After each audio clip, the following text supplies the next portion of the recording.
May 21st, 1980. I was a month and 2 days old. It was the release date for what is not only my favorite Star Wars movie, but my favorite movie of all time. Yeah, Empire Strikes Back is my favorite movie ever. And some people might scoff at that. But to me, that movie, well, it's hard to call it just a movie because it's not just a movie to me. And I had this huge long video planned out, and half of it was recorded. It probably would have ended up being close to a half hour long. So due to that corrupted file that wiped away a lot of work, I'm talking 10 hours worth of work, I'm just going to throw down some clips and some thoughts and some images that I have and share them with you on the 40th anniversary of the release of The Empire Strikes Back, Episode 5.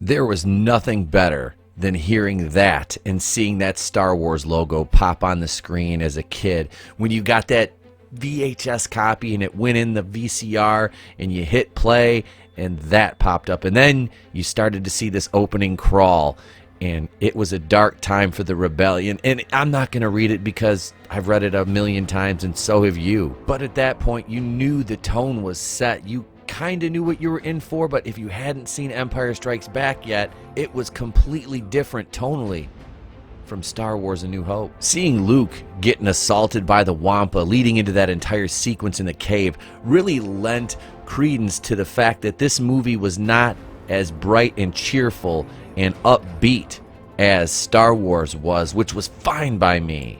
The payoff to seeing Luke take those lumps by the Wampa and almost get eaten. Well, you know he wasn't going to get eaten, but still, as a kid, you suspend your disbelief for this. And that horrible creature, seeing Luke cut his arm off was just, it was scary and it was awesome at the same time, man. One thing I truly loved about The Empire Strikes Back, aside from the Wampa, who I really always wanted more of, because who wouldn't want more of this big badass? I mean, the thing was just an absolutely amazing looking, awesome creature. And this deleted scene really set the table for something that I would still love to this day if I knew there was somebody I could trust to do it right, and that would be a Hoth horror movie based on this. The Wampas just devouring either rebels or stormtroopers, or maybe rebels and stormtroopers have to kind of combine forces at this point to combat the Wampa. I mean, it would be an amazing concept, like Hoth horror, if you will. The Battle of Hoth also gave us the birth of the V-150 Ion Planet Defense Cannon, which was the first time we really saw a surface-to-air planet defense cannon in Star Wars, which was amazing because this thing took down an Imperial Star Destroyer. Okay, it completely incapacitated it in midair, which was amazing to see as a kid. You're like, no way. Hoth also gave us ahead of its time visuals with the AT-ATs, or as some people say, the AT-ATs, in their assault on Echo Base. This ground battle could have went on for the entirety of the movie, and I would have been nothing but satisfied with it. Seeing the rebels try to fend off these mechanical monstrosities was just nothing short of, well, can they win? I know I should be cheering for the good guys, but man, do the bad guys have some awesome weapons. And then Rogue Squadron, of course, was a delight to watch in their assault in the Snowspeeders. A ship which I still want to get. One thing that I think is lost upon a lot of casual viewers with Empire, especially in the Battle of Hoth, is how accomplished of a battlefield tactician that General Veers was, and that's why Vader was so quick to kill Admiral Ozzel. Not only was he as clumsy as he was stupid, but he knew General Veers would have that ground assault under control and make sure his landing was nothing but safe and secure. The bridge bounty hunter scene included some iconic looking characters. A lot of them we didn't get to see do more than anything but stand there for like 15 seconds, outside of Boba Fett, that is. Thank God the Mandalorian gave us a little action with an IG-11 droid, which is obviously kind of like an IG-88. I'm still waiting for Zuckuss and Forlom to get their shine on screen, though.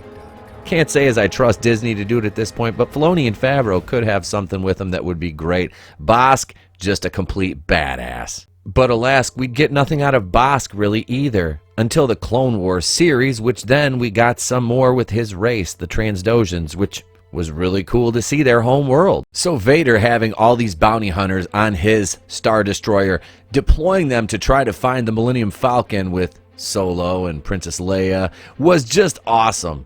I mean, Vader has such a command presence. Obviously, one of the most iconic, probably the most iconic villain in cinema history. Darth Vader was just completely in control of the situation from start to finish, which is awesome. His officers and the bounty hunters completely feared and respected him. Relax, I'm not forgetting about Han Solo either, because this movie wouldn't be what it was without Han Solo being pursued by the Empire, Jabba the Hutt, who we don't get to meet until Return of the Jedi. But Han had enough to worry about in this movie with Princess Leia, getting the Falcon out of the worm, the asteroid field, evading capture.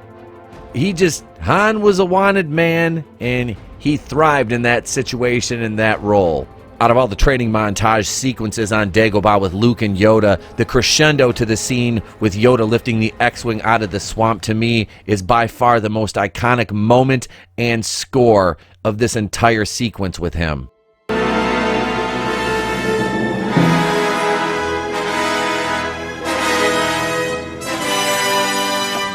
You know, I love the arrival at Bespin, the reveal of Lando, Billy D. Williams, his relationship with Han. How good of friends were they? That was something as a kid you were like, oh my goodness, you thought he was going to be his friend, and then he betrays him.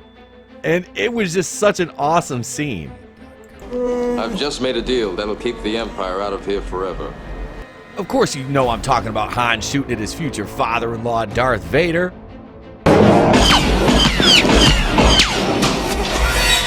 To me, that build-up and betrayal was all worth it for the delivery of this line by Lord Vader. We would be honored if you would join us.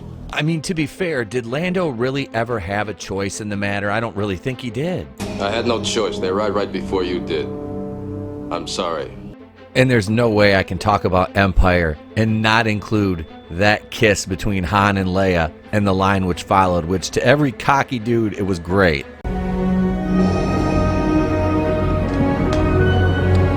I love you. I know.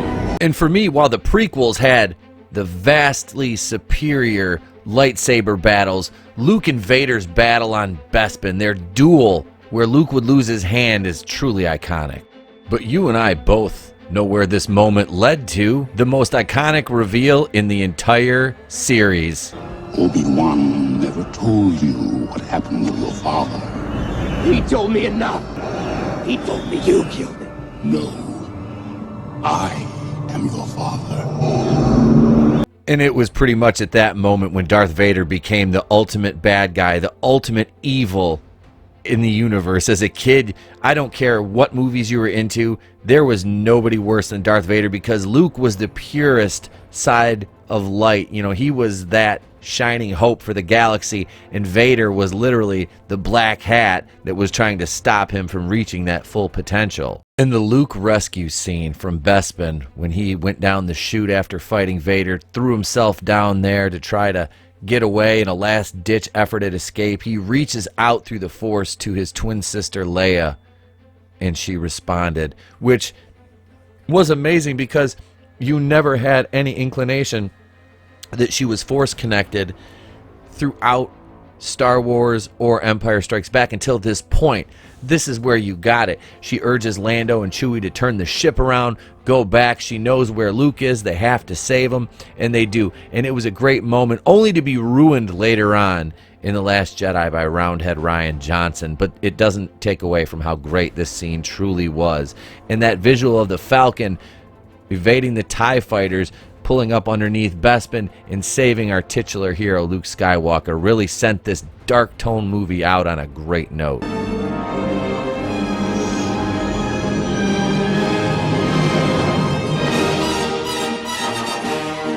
There it is. There's my 40-year look back at The Empire Strikes Back, my favorite movie, and I couldn't go as in-depth as I wanted to in such a short amount of time, having to redo this entire video. on at the last minute, basically the last hour. So I hope you guys enjoyed and found something in it that you liked. And let me know in the comments below what your favorite memories are of Empire Strikes Back. Is it your favorite Star Wars movie? Do you think it's the best Star Wars movie that they've made to date? And I say that out of the 6 Star Wars movies that matter. The other 3, 4, 5, well, you can keep Rogue One, but throw Solo in with the sequel trilogy. And let me know what you guys think of Empire Strikes Back. Let's take this thing home. Where you can find us all across social media at TB2BR on Instagram, the Place to Be Reviews page on Facebook, the official Place to Be Reviews fan page, that's our private group, at the Place to Be RE1, at N80 Pete on Twitter, past podcast available on Anchor, iTunes, and Spotify, and now the Place to Be Reviews on Discord. You can also email us if you're old-fashioned, okay boomer, at the Place to Be Reviews at mail.com, the world's best mail. Thank you very much. Also, on the way out, don't forget to bitch slap that like button. Do me that big solid, would ya? Yeah, I think you can do that. Also, hail the Fandom Menace. Hail to thee, my subscribers. If you haven't subscribed yet, please consider doing so. Help us grow the channel. Hail the Fandom Collective, a group which we are proud members of now. We'll be working with them on a lot of collaborations in the near future. And I'd like to personally thank you all for joining the Place to Be Reviews. That's right, I'm Etep of the Place to Be Reviews right here with all yous. Remember, if I don't see you, have a great day and a pleasant tomorrow.